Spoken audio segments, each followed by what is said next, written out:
پدر دستای گرمه چرا سرده، پای پیر دیگه خالیسی درده. پدر چرا چراغی خونمان چرا خاموشه، چرا هر کی رو اینجا میبینم سفید میپوشه. پدر نوازشم کن اگه بیداری، تو گفتی تا که هستم امنیت دادی. پدر صبرم تموم شد نگو رفتی،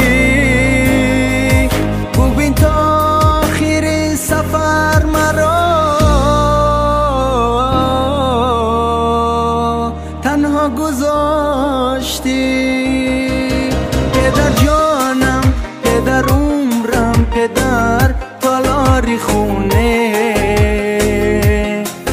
پدر رفتی سفرت تو ابد یادم میمونه. پدر جانم، پدر عمرم، پدر تالاری خونه. پدر رفتی سفرت تو ابد یادم میمونه.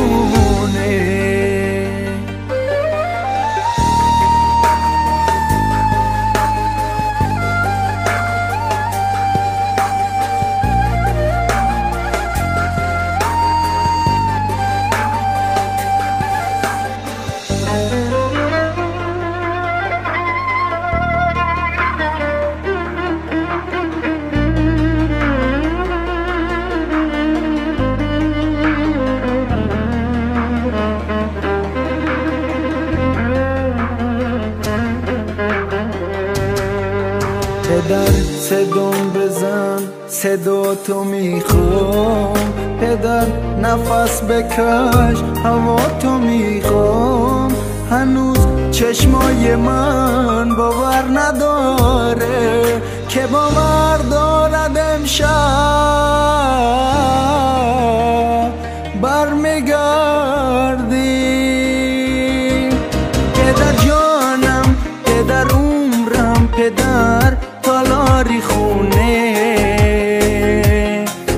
پدر رفتی سفرت تو ابد یادم میمونه. پدر جانم، پدر عمرم، پدر تالاری خونه. پدر رفتی سفرت